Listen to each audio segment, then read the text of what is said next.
Okay, I've attempted this video a few times. Now I think I know what direction I want to take it and what I want to hit. So this is Heather here with Underwater Panther. I have been diving deep into the Lilith and the Centaurs astrologically. That is where I have started making some serious dot connections. Now, the Lilith and Centaurs astrologically helps in Chiron, especially the wounded healer. Those issues deals with our unconscious, our subconscious, and the darker aspect of ourselves. Okay, so I've been focusing on the ego through my Astro-Psychological series. Now I was only going to focus on the ego, but now I am drawn to dive into the subconscious and the unconscious. Prior to 2 days ago, I was not sure how to do this. Now I've studied deeply into Chiron, which a lot of astrologers do. Now this is dealing, when you get into psychology, it is more aligned with the anima and the animus. Okay, so let me see if my hotspot has connected. I think I am organized well enough to do a coherent video. Okay, so I'm going to take this from an astro-psychological viewpoint. So that is a human nature viewpoint. That is a personal individual viewpoint. I'm going to start there, and then I'm going to take that into a global viewpoint of what is happening in our daily lives. So I'm tying the astronomy and astrology with the anatomy, with everyday life of what is going on. There's a lot going on, okay? So I'm going to try to take you through this as coherent as I can. Okay, so this is transgressivism. This deals with the anima and animus is the masculine and feminine energies within us. Now each individual, we each have masculine and feminine energies within us. Now, currently, globally, we are realizing that men are becoming more feminine and women are becoming more masculine. You had feminism that went too far, you had the red pill that went too far, and now we are entering in the age of Aquarius, which is the age of information, which means this is a technological world we are now in.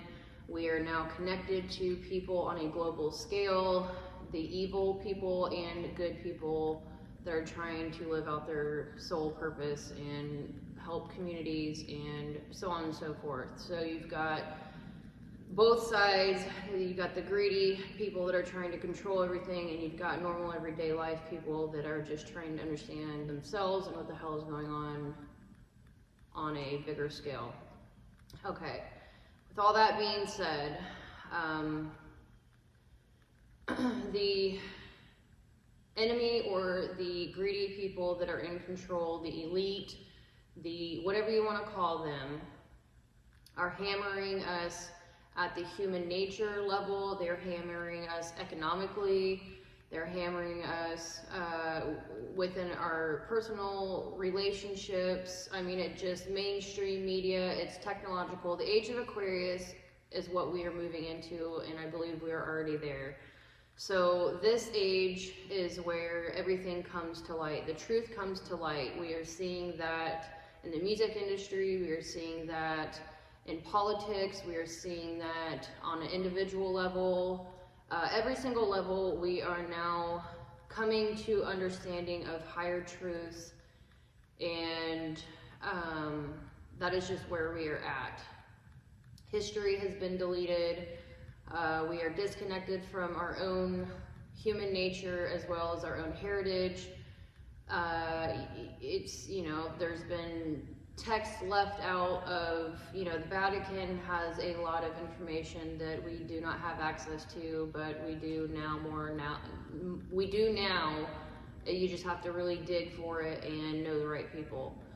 So with all that being said, I'm going to start on the astronomy and astrology and psychology. So that is, I will start at the personal level. So the personal level is the the masculine becoming more feminine and the feminine becoming more masculine. This is an intentional, psychological, spiritual warfare. We are now not only boots on the ground, warfare, control at the highest level, we are at a psyop within not understanding our own selves, okay? So why is all this happening? Let me start at the anima and animus. Hopefully my internet's working here. Okay, so the archetypes of the anima and animus. Now we find that we start tuning into the anima and animus at the inferior cognitive function level within our ego. So the ego is broken up into 4 parts, astrologically and psychologically. So psychologically, we've got the hero, parent, child, and inferior cognitive functions. Now it's hilarious how Western civilization has demonized the ego. The ego is not the enemy. It is actually what we are like, what makes us 10% conscious. The rest is unconscious, subconscious, and super ego. So we are only literally not even 10% conscious of who we are at a human nature level individually. Now the anima and animus is the Kundalini energy. It is at the root chakra level in Eastern philosophy. It is the inner Christ consciousness that each of us hold, and it is, when it is activated, we are literally working on our inferior function, which doesn't even happen until we're like 35 years or so. We need to get through, it's a very long psychological developmental process. And so, a lot of us will never even understand what is going on with this or even try to work on it. So those of us that have understood what is going on at this level, it is what opens us up to our inner authority and power. We take responsibility for our own lives. We are no longer guilted and shamed for ridiculous things. We are in our power, so we are holding our boundaries, we're creating our own businesses, and we are firm in our sole purpose.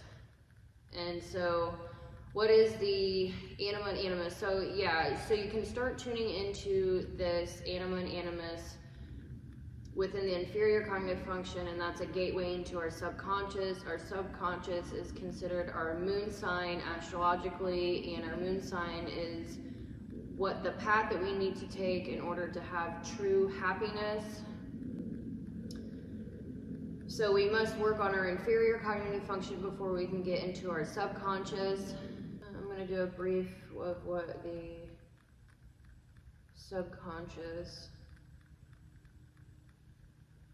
So the subconscious is who we are, who we already are. So the ego is more of like who we are becoming. We're refining our character and so on and so forth. Our subconscious is who we already are.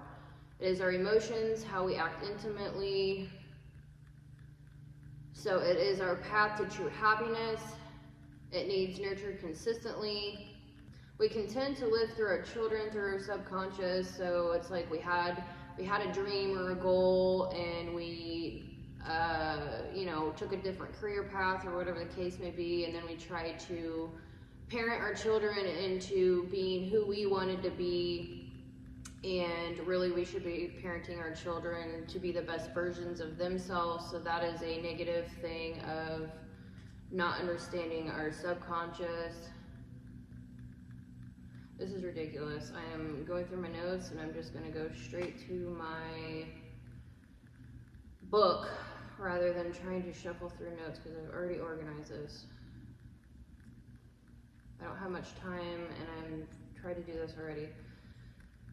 Okay, so the subconscious is what we are trying to get into working with the anima and animus. I will explain what those are after this. I don't really want to explain it astrologically. So our beliefs, oops, I just lost it. So Our beliefs about ourselves stem from our subconscious. So in our older years, so our subconscious also deals with our relationships with others, relationship attachment style. We can tend to see others completing us, but we need to see this completeness in ourselves. We need to become better at what we feel inferior to, rather than placing demands on others. Only then can we own our own shadow. So the anima and animus, the collecting place of our sense of otherness, including life, libido, and the instinctual energies. So the anima and animus can otherwise be known as our soul, shaped largely by the parent of the opposite sex, projected onto those we fall in love with, and in cases the inferior function. We likely feel inferior in both the internal or external orientation and the function perspective associated with the inferior function. So the inferior is a gateway into our subconscious. It is the most painful pressure point we have in our minds. Each zodiac sign personality type has different triggers, and so we need to understand our triggers and our inferior in order to even try to tap into our subconscious or anima and animus. So the subconscious reveals our emotional disposition and our intuition, how we feel and how we react, our way of reassuring others, and how we want to be reassured.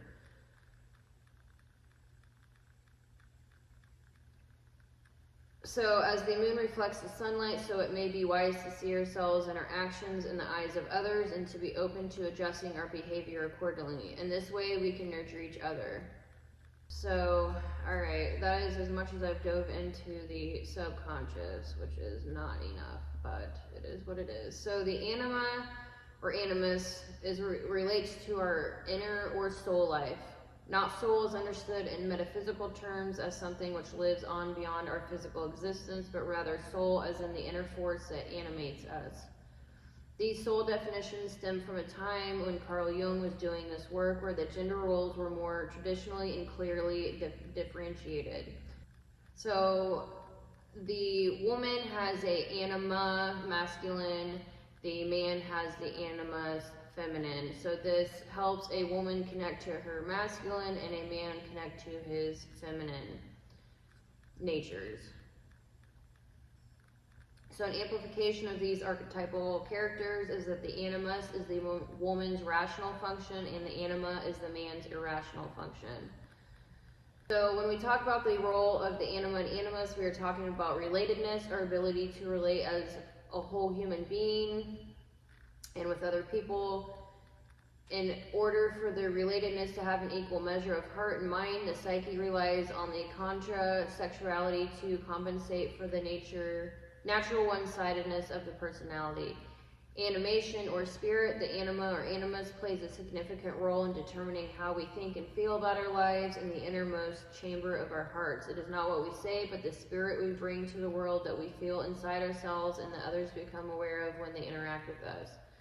The archetype of the anima animus forms a bridge between our inner and outer worlds, as well as the collective unconscious. The anima or animus is the image making capacity which we use to draw inspiration, creative, and intuitive images from the inner world. Animus, one of the differentiating qualities which Jung identified between the animus and anima, is the animus has a multiplicity to it, whereas the anima appears more in the singular. So the integrated animus, when it's integrated in a healthy female psyche, would typically imbue the following qualities. Animus, it's actually anima, they didn't actually So the anima within the female psyche: good rationale and logical ability for clear, non-attached thought, ability to construct by sustained effort and application, a strong center, good external strength in the persona, bridge to knowledge and creative thought and problem solving. So within the negative aspect of not integrating your animus as a woman, you can show signs of know-it-all behavior, bullying, sadism, controlling, loud inability to effectively and meaningfully relate. In the anima within a man,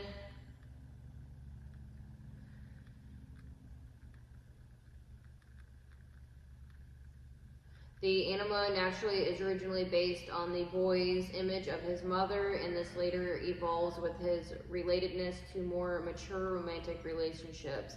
The anima is generally related to in the singular, both in the inner and outer worlds.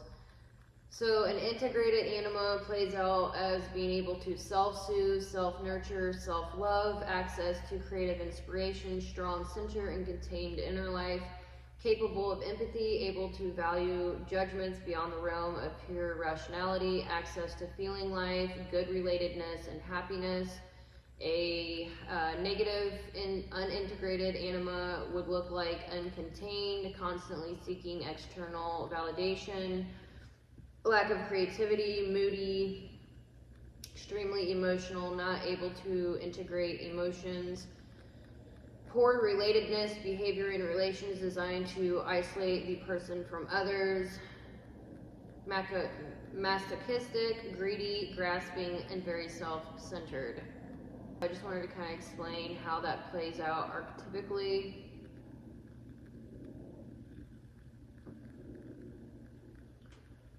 So diving into the subconscious and unconscious, you can do that astrologically through working on your Chiron, your inner childhood wounds, your generational wounds, through looking at your Nessus.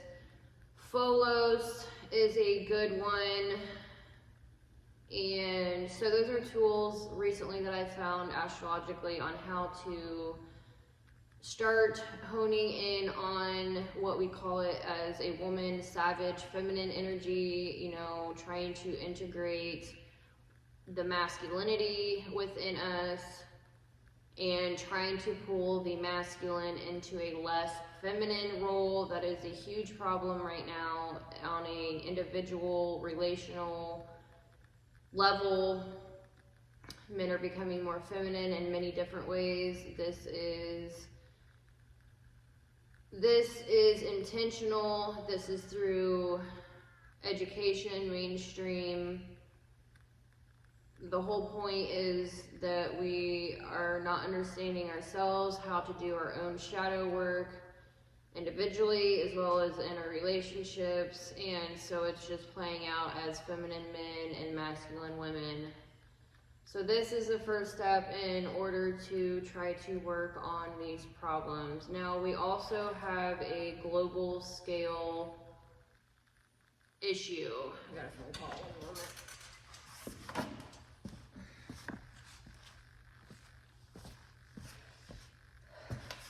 Alright, I'm going to mesh some videos together to make this coherent. I've got 20 minutes left before I've got duties. Alright, so I'm going to tie in the subconscious, unconscious work with our own individual masculine and feminine.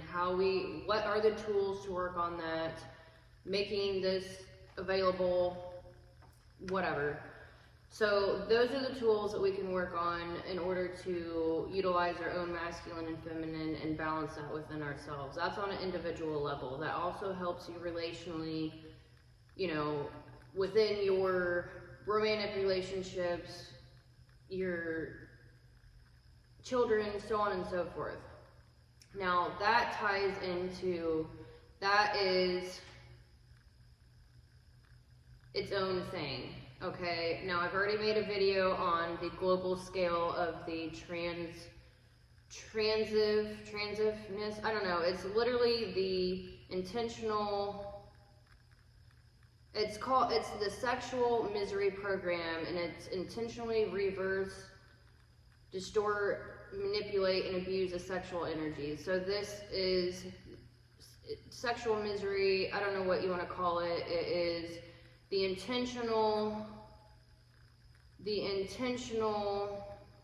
abuse of our own internal feminine and masculine. So it's an intentional spiritual, psychological warfare at an individual level, which affects our families and communities and children. So But you can also see this astrologically through astronomy and globally. It's on every scale. All right, where am I going with this? All right, so I'm just going to read a little bit about sexual misery. The sexual misery program is to intentionally reverse, distort, manipulate, and abuse the sexual energies. Therefore, abuse the spiritual energies in human beings incarnated on this planet. It is intended to create sexual predators and sexual deviants in the human race, mostly people that have addiction issues that are easily harvested for their sexual energy. Now, we are seeing this harvest of sexual energy in the music industry currently with P. Diddy. That is on a global scale intentionally. That is what the elite do. That is their belief system. And they're attacking us from every angle.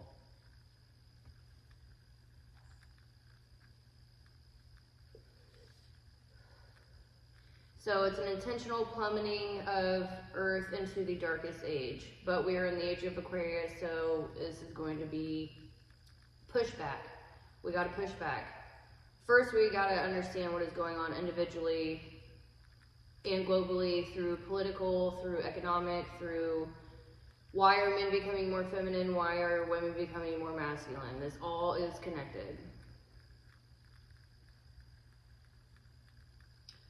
It's an intentional damage to the core template of human nature. So what I'm reading from right now is extremely esoteric. I'm going to try to put this into layman's terms. So this is on a planetary grid level, and this is on a geographical grid level, and this is on a individual grid level. Sexual misery mind control is for harvesting human creative sexual energies. If you don't understand creative sexual energy and you think it's all about sex, it's not. Look into my video on the, I don't know what I called it. I might have called it savage. I might have called it dark feminine energy, 8th house. Look at that video, watch it, and you will understand what I am talking about, sexual kundalini energy.